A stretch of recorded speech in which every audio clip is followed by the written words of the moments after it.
నమస్తే, welcome to Aadya media. నేను మీ స్వర్ణ. ప్రస్తుతం మనతో పాటు ఉన్నారు సీనియర్ జర్నలిస్ట్, సినీ పరిశోధకులు ఇమంది రామారావు గారు.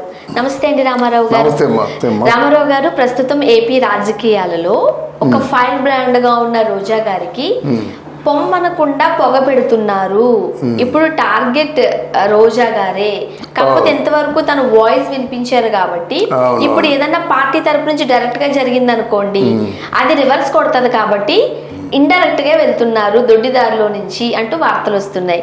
ఎందుకు రోజాపై ఉన్న అంటే ఇంత కక్ష కట్టని అనుకోవచ్చు, అనుకోకుండా ముందు మీరేమన్నారు? ఫైర్ బ్రాండ్ అన్నారు. ఇప్పుడు ఫైర్ బ్రాండ్ కాదు, దరిద్రం. ఫైర్ బ్రాండ్ అంటే చాలా మంచి ఒక మర్యాద అయినటువంటి అవార్డు అది. పూర్వం రేణుకా చౌదరి అలాంటి వాళ్ళని ఫైర్ బ్రాండ్ అనాలి, తెలుసా? అక్కడ కాంగ్రెస్ పార్టీ వాళ్ళంతా ఎదురు తిరిగి తెలుగుదేశం పార్టీ మీదేమో తిరగబడితే ఇలా కాలు పైకెత్తి ఇలా కొట్టింది. అలాంటి ఆవిడ ఫైర్ బ్రాండ్ అంటారమ్మా. Sarojini Naidu fire brand, Indira Gandhi fire brand. అలాంటి వాళ్ళు ఫైర్ బ్రాండ్. కానీ మన ఆంధ్రదేశంలో రేణుకా చౌదరి ఫైర్ బ్రాండ్. ఎందుకంటే ఎన్టీ రామారావు పాద పూజ చేసింది ఆవిడే. ఫైర్ బ్రాండ్ అయ్యారా? ఎన్టీ రామారావు పూర్తి వినకుండా మాట్లాడతామేంటి?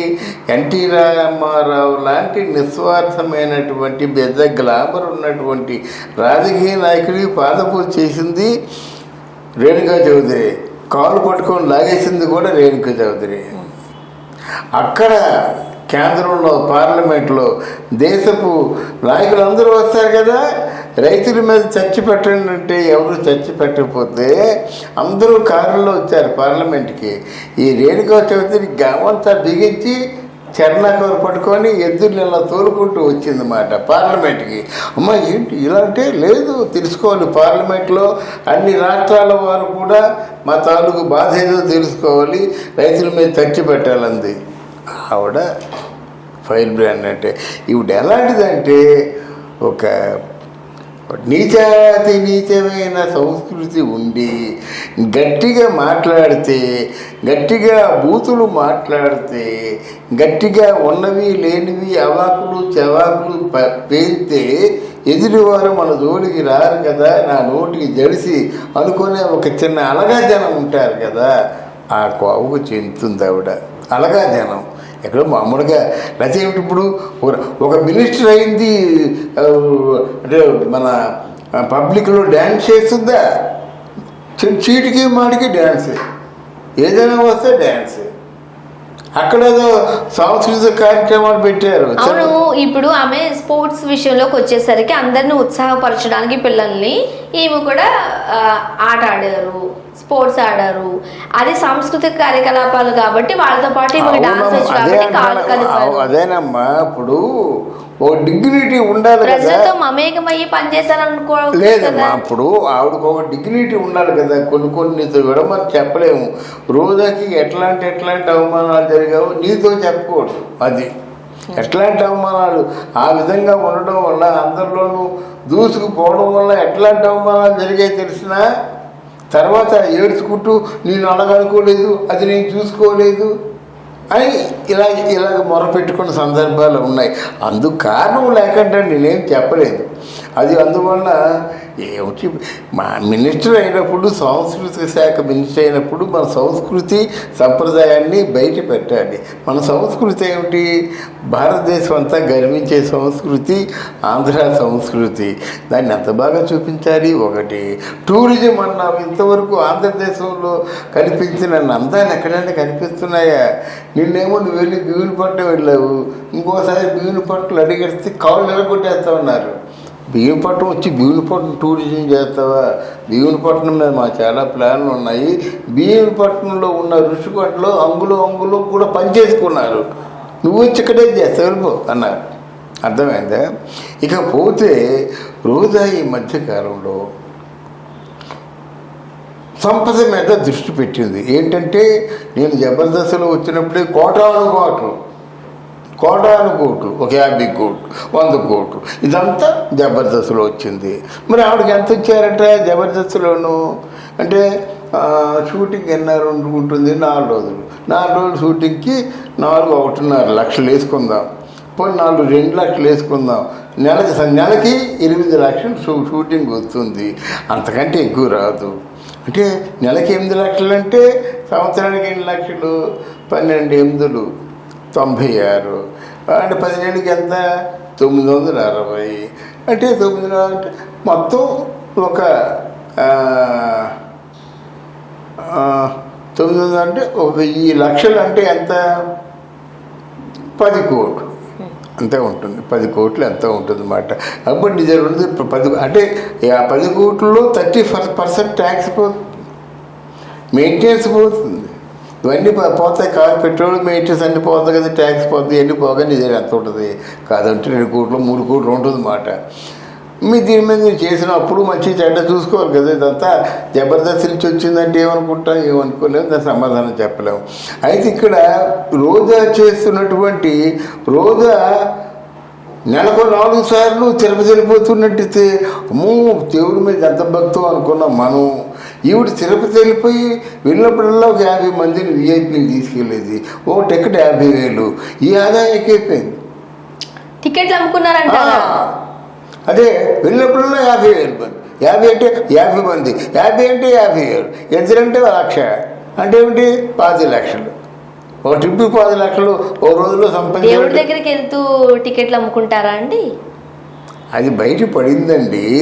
బయట పడితే ఖండిత లేకపోయాయి కదా, నువ్వు టికెట్లు అమ్ముకోలేదా అని వెంకట్రామరెడ్డి ప్రశ్న వేస్తే నువ్వు సమాధానం చెప్పలేదు కదా. అందరికీ చీరలు పంపిస్తూ ఉంది తెలుగుదేశం వాళ్ళకి రోజా గారు. చీరలు కాదమ్మా నీకు బిగినీలు పంపిస్తా ఉన్నారు, ఇంకేదో ఆవిడంది. అప్పుడు ఈ చెప్పాడన్నమాట, నీలా టికెట్లు అమ్ముకొని బతికే వాళ్ళం కాదమ్మా, పొలం పుట్ర మంచి చెడ్డ మీ పుట్టుకతోనే మీ జమీందారులు అని చెప్పాడు. అయిపోయిందా? నోరేదో పడిపోతే ఎలాగవుద్ది? ఇప్పుడు నువ్వు అలా టికెట్లు అమ్మలేదంటే నిరూపించు. నువ్వు అంతే కదా, కమ్మాన్ రా మనం వెళ్దాంరా తిరుమల వెళ్దాంరా. ఏమంటే మీకేమైనా ఎంతమంది కండి ఫ్రీగా పంపించమని చెప్పాను, కమాన్ ఆయన చెప్పించు అంటే నీ పరువు పోయినప్పుడు అలాగే చెప్పించాలి. చెప్పించావా? చెప్పించలేదు. పోనీ తిరుపతి ప్రయాణం మానేసావా? మానేయలేదు. ఇలాంటివి చాలా ఆయన దృష్టికి వెళ్ళిన తర్వాత ఆయన ఈవిడ్ని ఎలా వదిలించుకుందామనేటువంటి ఒక డైలమాలో ఉన్నాడనమాట. లేదు వీళ్ళు పరువు తీసేస్తున్నారు, రోజాను వెళ్తానా అని ఉద్దేశంతో అనిల్ కుమార్ యాదవ్ని పక్కన పెట్టేశాడు. అర్థమైందా? ఇక పోయినట్టు పేరుని నాన్ని కూడా పక్కన పెట్టేశాడు, పదవి తీసాడు కదా. కొడాలి నాని ఏంటంటే అవసరం వస్తే తలకాయ ఇచ్చేస్తానని చెప్తున్నాడు. ఆడంత రాజకీయ నాయకుడు ఈయన తెలియదు. అలా ఎన్టీ రామారావు గారు అలాగే అన్నాడు, నా తలకాయ నీకు ఇచ్చేస్తామని. హరికృష్ణ గారు కూడా అలాగే అన్నాడు, నా తలకాయ నీకు ఇచ్చేస్తామని. ఇప్పుడేమో మన తారక దగ్గర కూడా అలాగే అంటున్నాడు, తలకాయ నీకు ఇచ్చేస్తామని. ఏదో నమ్మకంతో తీసి పక్కన పెడదాం. ఇప్పుడు రోజా ఏం చెప్పారంటే ఒక వార్త చేరేశాడు. ఏమిటంటే అమ్మా నువ్వు ఈ మినిస్టర్ పదవి నీకు వద్దు, టూరిజం మినిస్టర్ పదవి వద్దు, నీ పెద్ద పదవి అంటే నీకు స్పీకర్ పదవి ఇస్తావు, నువ్వు తీసుకోవాలన్నమాట. నాకు వద్దండి, పైసా రాదు. సాయంత్రం అయ్యేసరికి నీ దగ్గర డబ్బులు అప్పుడుకొని చెక్కడి తీసుకోవాలి ఇంటికి. ఏముంటుంది స్పీకర్ అంటే అధ్యక్ష అనే పిలుపు తప్ప ఏం మిగలదు. అందువలన అది కాదమ్మా, దీనికి ఒక కారణం ఉంది. రాజకీయాలు చూడండి, ఒకప్పుడు నిన్ను చంద్రబాబు నాయుడు వాళ్ళ పరిపాలనలో ఉంటుండగా నిన్ను 1 సంవత్సరం పాటు సస్పెండ్ చేశారు కదా. నువ్వు స్పీకర్గా ఉండి చంద్రబాబు నాయుడిని 1 సంవత్సరం పాటు సస్పెండ్ చేయమని చెప్పారట ఆ తెలివైన మనిషి. సంవత్సరానికి ఎలక్షన్లే లేవు కదా, సంవత్సరం పాటు ఎక్కడ సస్పెండ్ చేస్తుంది అదట. వద్దంటే నేను అలాగే లేదమ్మా, నీ చేత అందరి చేత కూడా నేను అధ్యక్ష అని పిలిపించాలని నా కోరిక అన్నట. ఆ పదవి నాకు వద్దండి బాబు, ఉంచితే ఉంచండి, తీసేయండి, నాకు ఈ పదవి వద్దని చెప్పి తాజాగా జరుగుతున్న టాక్స్ అన్నమాట. ఏంటంటే పొమ్మన కంటే పొగ పెట్టేటువంటి ప్రయత్నాలు జరుగుతున్నాయి. ఇక్కడ ప్రస్తుతం వైఎస్ఆర్ కాంగ్రెస్ పార్టీలో మన సజ్జల నెంబర్ 1, విడుదల రజనీ నెంబర్ 2. ఇప్పుడు విడుదల రజనీ దగ్గర నుంచి కానీ సజ్జల దగ్గర నుంచి కానీ కంప్లైంట్ వస్తేనే వాళ్ళు స్వీకరిస్తారు. మిగతా రోజు మరి విజయసాయి రెడ్డి గారు ఏమయ్యారు? విజయసాయి రెడ్డి గారు విజయసాయి రెడ్డి గారిని ఎందుకు అలాగే పక్కన పెట్టాడు. ఒక బోను ఎలకలు చూసారు ఆ పక్కన పెట్టాడు అన్నమాట. అవసరం వచ్చినప్పుడు చేస్తారు బోన్లోంచి. కానీ వీళ్ళే ఇప్పుడు ప్రస్తుతం వాళ్ళిద్దరు హవా నడుస్తుంది. మరి జగన్మోహన్ రెడ్డికి తెలుసు ఎవరిని ఎక్కడ ఉంచాలో తెలుసు, ఎవరికి ఎంతవరకు విలువ ఇయ్యాలో తెలుసు. అది thank you so much. Thank you.